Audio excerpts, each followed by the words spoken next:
Hello and welcome everyone to Almus Market Mornings, your daily dose of global financial updates. Now, the much awaited FOMC meeting starts today and it will be concluding tomorrow. And going into FOMC market is pricing in a 75 basis hike with a much higher probability than a 100 basis hike.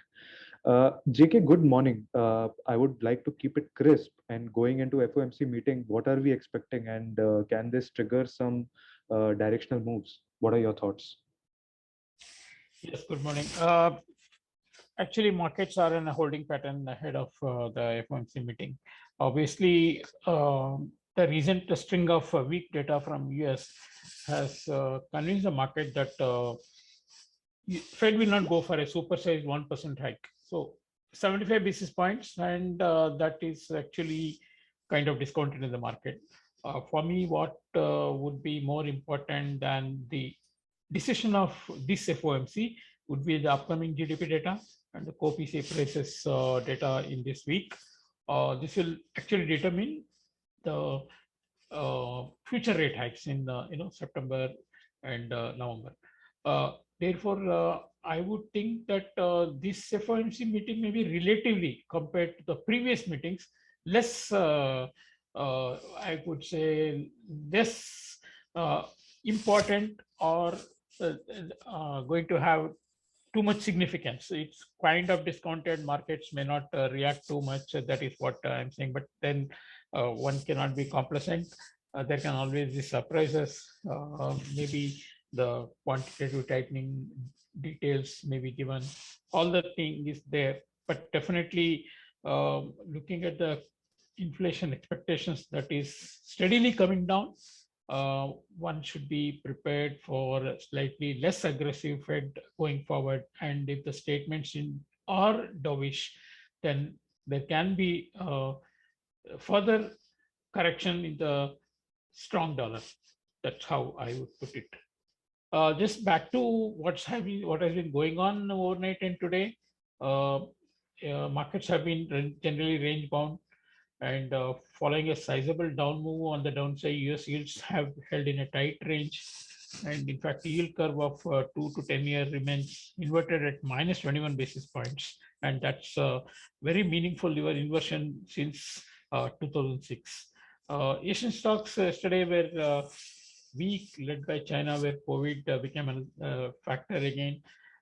Surprisingly, iron ore prices have rallied on the hope of a third quarter rebound in Chinese economy, as well as some big investments up to 300 billion that China is planning to shore up their property sector.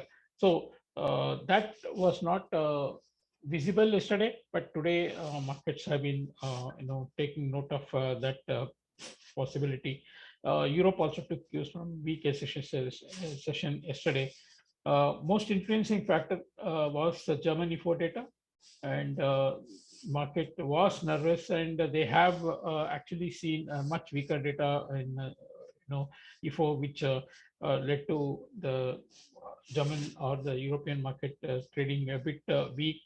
In the US session, of course, was nervous about what the big tech sector earnings will show, like Alphabet, Meta, Amazon, and Apple, keeping in Nasdaq subdued. German business morale actually fell more than expected. It said that high energy prices and looming gas shortage had left largest economy on the cusp of a recession. And the business climate index fell to lowest in more than 2 years at 88.6. Also, a slew of downbeat earnings and survey over the weekend showed some industrial companies in Germany may be cutting production in reaction to soaring energy prices already. Russian Gazprom reduced gas flow to Europe by dropping it to 20% of the capacity, citing shutdown of another gas turbine, but market remains skeptical, and this may be an intentional cutting of supply. That is how it is being seen.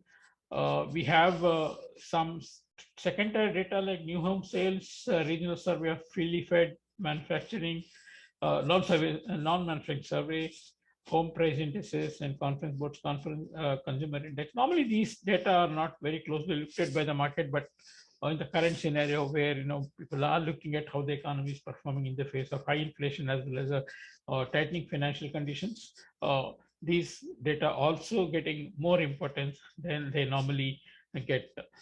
Central bank speak has been confined to Europe, with Fed officials, of course, on silent period. ECB, one of the ECB government member, Kazak from Latvia, suggested a need for another 50 basis point hike at the next meeting in September, while one more member said he was open-minded. So people are now looking more at the statements coming from the ECB members after the 50 basis point hike that the ECB surprised with last week. In forex, commodity currencies performed better thanks to some short covering against the euro as well as rebounding commodity prices. Yen recovered due to dollar yen recovered due to higher yields. Euro was range bound, actually looking at development on energy front and also waiting Eurozone preliminary CPI and Q2 GDP later this week. But GDP has performed better. Now market starting to discount hefty rate hike by UK as well, which is ranging between 0.5 and 0.75%. INR saw a small dip to new short-term low at 79.70, but as one could expect from a currency that has been steadily on an uptrend, it was an excruciating move and did a quick jump to 79.80 from 79.70 before the close of futures market, as buyers were aplenty. There was no inspiration for gains for the rupee from other major or the EM currencies, as most players are cautious ahead of the FOMC outcome on Wednesday, and even stocks took a dip led by China. Some momentum indicators are pointing to a downward move in USD INR, but that needs further support from global macros like crude prices, dollar index, and risk sentiment. Broadly, I would expect we remain in a range. Maybe range shifts gradually towards 79.50, either ahead or after the FOMC meeting. Nothing too exciting right now. We need to digest a lot of data this weekend before we get into some sort of a directional move. Also, we are into the summer vacation period in the Western world, so market can get slower after hefty moves of the pre-summer period. Thank you. Okay, thank you, JK. And as you mentioned, a lot of data which we need to look at. FOMC is something participants will be keeping an eye on. And with all such events, there comes some event-based volatility which needs to be managed carefully. Moreover, I think more than FOMC, as you mentioned, the upcoming GDP and core PCE data would be more keenly looked upon for further rate hikes. So guys, keep managing your risk. We'll keep updating you with the latest developments. That's it for today. We'll see you all tomorrow. Thank you.